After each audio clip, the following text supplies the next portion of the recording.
Om Namo Bhagavate Vasudevaya. Loving obeisances unto the Supreme Being Vasudeva, who is everything there is. Janmadhyasya yato anvayadi taratascha artheshu abhigyaswarat tene brahmahridaya adikavaye muhyanti yat surayah tejo vari mridam yatha vinimayo yatra trisargo mrisha dhamna svena sada nirastakuhakam satyam param dhimahi. We meditate upon the transcendent absolute being from whom springs forth this universe. He is present in all that exists and yet distinct from everything. He is fully conscious and totally independent. He revealed to the first seer Brahma the import of Vedic wisdom. The material creation made of threefold gunas appears in him as though real, like water in a mirage. Being eternally self effulgent, he is ever free of the illusion Maya of the material world. We meditate upon him, the Supreme Being. Nigamakalpataror galitam phalam shukamukad amritadrava sanyutam pibata bhagavatam rasamalayam muhuraho rasika bhuvi bhavukaha. O devotees who relish a taste for divine love, Bhagavatam is the fully ripened fruit of the wish-yielding tree of Vedas, flowing as immortal nectar from Shuka Brahma Rishi. Go on drinking this nectar day after day. So we are entering the 18th chapter of the third Skandha of Bhagavatam. We saw the terrible birth and growing up of the two wicked demons, Hiranyakashipu and Hiranyaksha, and how Hiranyaksha especially challenged all the Devatas, and therefore he was asked by Varuna, the Devata of waters of the ocean, to encounter the Supreme Being, Sri Hari himself. So now we continue.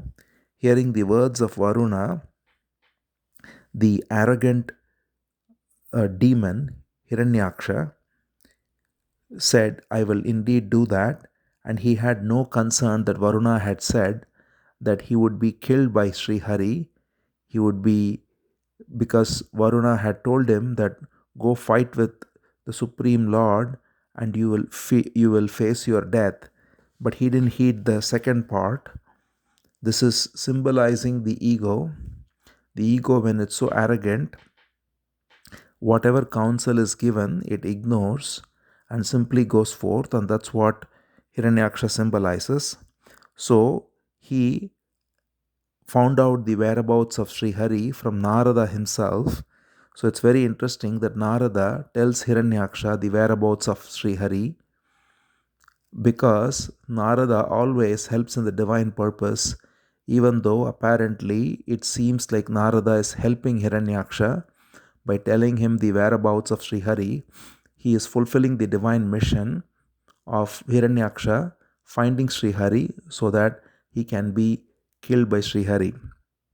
So he goes and finds Sri Hari at the very depth of the ocean, and there he sees the all victorious divine Varaha Avatar form, and he goes and challenges Sri Hari.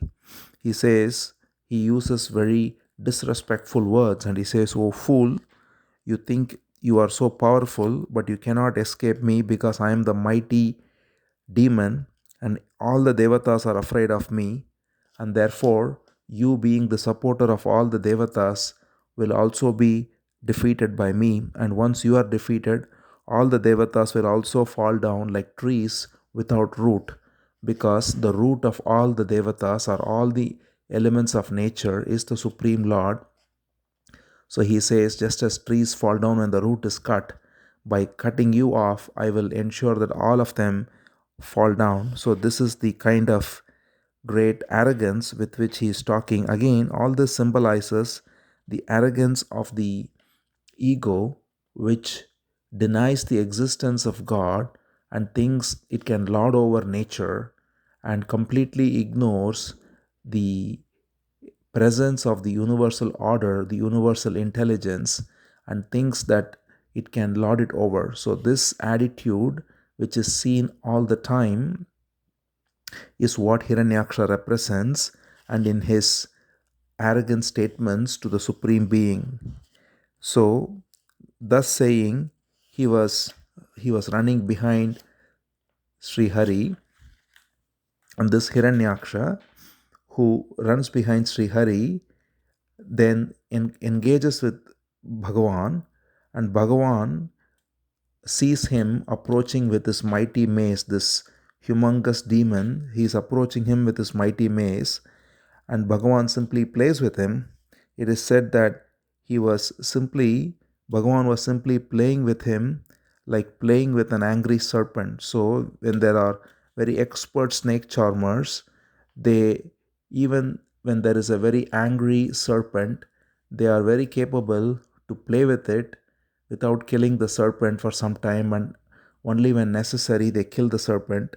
Similarly, the Supreme Lord, being the most skillful, was playing with this demon who was so angry and striking violent blows with his mace at the Supreme Lord, and there was this rivalry between the two, and they were seen fighting with each other. There is a beautiful simile given that it appeared like the encounter between a pair of bulls for the sake of a cow.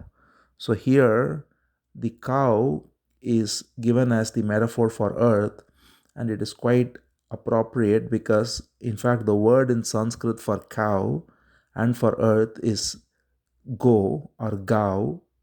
And it's interesting that even the word cow in English is coming from the word gao in Sanskrit because they are so close to each other. It's likely that that's where it's coming from. And the symbolism here is that just as cow gives us milk and supports us, earth gives us life itself and supports us.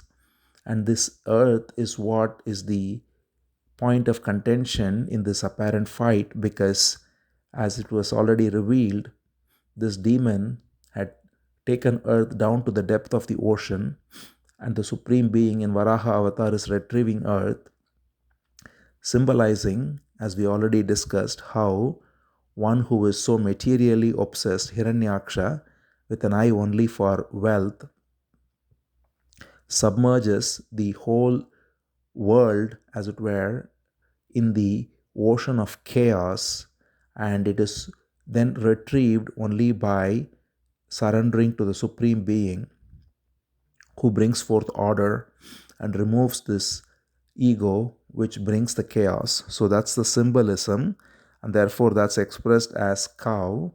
The earth is similar to the cow in that it is peaceful and it is put under tremendous stress by this bull that's attacking, and therefore there is this fight. And seeing this, Brahma and the Devatas appear there, it is said, and Brahma makes a plea to the Supreme Lord, saying enough of playing with him, because he sees that the fight is going on for a long time, as it were, and everybody is worried. So Brahma makes a prayer to the Supreme Lord, saying enough of playing with this demon. Now the time is appropriate. Please finish him off. And then the Supreme Lord listens to his prayer, and we move into the next chapter. In fact, these are two short chapters, so we move into the 19th chapter now. The 18th chapter concludes with the prayer of Brahma requesting the Supreme Lord to stop playing with this demon and dispose him off. And 19th chapter begins, hearing the words of Brahma, the Lord smiled, and then the Lord looked upon this demon, and the demon was still striking violently. He was using his mace and coming with great anger, and he was engaging in so much violence and throwing around his weight and all the rest. And the Supreme Lord was just playing with him still. And then finally, the Supreme Lord decides, as requested by Brahma, the Supreme Being decides to finish him off. So the Lord takes his Sudarshana Chakra, which is the mighty weapon, the eternal wheel, and the Sudarshana Chakra, which is the wheel, which chakra literally means wheel, and it can also be said to symbolize time itself, the wheel of time that kills everyone. But this is also the weapon of the Supreme Being. And so the Lord takes the Sudarshana Chakra, and as soon as he takes, it is said that Diti, who is, as we remember, the mother of Hiranyaksha and the wife of the sage Kashyapa, she experiences a shudder wherever she is, because she has already been told that her sons will be killed by Sri Hari, by her own husband sage Kashyapa. And now as the moment of death comes, the mother, by her motherly instinct, knows that her son is about to be killed. And at that very moment, the Supreme Lord struck him with this Sudarshana Chakra and he fell to the ground. And seeing this, Brahma and all the Devatas glorified the Lord and glorified also Hiranyaksha, because they say, how can one meet such a blessed death? He was struck by the very Lord. The yogis who meditate upon the Supreme Being to get in touch with him, that Supreme Being with his own hand killed this demon Hiranyaksha. This is only because this Hiranyaksha is no other than the Lord's own attendant. Both the brothers are Jaya and Vijaya, as we already have seen. This is said by Brahma here, that he is so blessed to have this great encounter with the Supreme Lord, and after the great encounter also have this blessed death at the hands of the Supreme Lord. And after Brahma glorifies like this, all the Devatas present there also hail the Lord, and they say, Namo Namaste Akila Yajna Tantave. They say, Namo Namaste, hail to you, Akila Yajna Tantave, the source of all sacrifices. So as we already saw, Varaha Avatar symbolizes the principle of yajna or sacrifice. So the whole encounter can be seen as symbolizing the struggle between ego and its refusal to relinquish its false sense, and the principle of sacrifice coming forth, which sacrifices the very sense of I and mine, and thereby getting rid of this phantom ego. So this is what this whole battle symbolizes at a deeper spiritual level, but it is also a beautiful, engaging story of this ominous appearance of this demon and finally his extinction. As we know, there is other demon, Hiranyakashipu, who is a much more mighty demon. Hiranyaksha, being the younger brother, he was himself very mighty, but relatively less so, and he was disposed of by Varaha Avatar rather easily. But Hiranyakashipu, the elder brother, is a much more mighty demon, and his vadha, or his extinction by the Supreme Being in the form of Narasimha, is the most glorious episode that comes much later in Bhagavatam. But for now, the Devatas are hailing the Supreme Lord, as we said, by glorifying him as the embodiment of sacrifice. So, having thus killed Hiranyaksha and receiving the prayers of all the Devatas, Sri Hari, the Supreme Lord, who had appeared in the form of the boar, retired to his own eternal realm, the divine realm of Vaikuntha. And thus Maitreya concludes the story to Vidura by saying, O Vidura, I have narrated this blessed story to you of how Sri Hari came down as the divine boar, as Varaha, and how Hiranyaksha was knocked down by him like a simple plaything. So with this narration ends, and Suta, who is narrating this whole dialogue, as we can remember in Naimisharanya. So there are three dialogues happening at the same time. Maitreya is narrating what is happening to Vidura, and this dialogue between Maitreya and Vidura is in turn being narrated by Shuka Brahma Rishi to Parikshit, which is the core of Bhagavatam. And that dialogue of Shuka Brahma Rishi to Parikshit is in turn narrated by Suta Maharishi to the Shaunakadi sages in Naimisharanya. So it's three nested dialogues, as it were, very beautifully organized.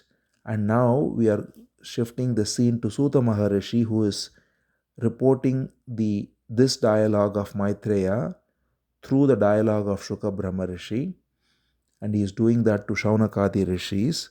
So he says now, in conclusion, after this episode of Varaha Avatar is concluded over the last two episodes or last two chapters with the encounter and the killing of Hiranyaksha, Suta Maharishi concludes by saying, hearing the narrative of the Lord as Varaha Avatar, Vidura, who was a great devotee of the Lord, derived supreme delight, because Maitreya had first given the overall summary, as we know, a few chapters back, and Vidura asked for more detail. And that's when Maitreya narrated how the sage Kashyapa and Diti conceived the two demons, and why Jaya and Vijaya fell down, becoming these demons, and now how this encounter happened. So the last 5 chapters or so were because of Vidura's follow-up question on more details, and now that Vidura heard all these details, he is very happy to hear of the wonderful pastimes of the Supreme Lord as Varaha.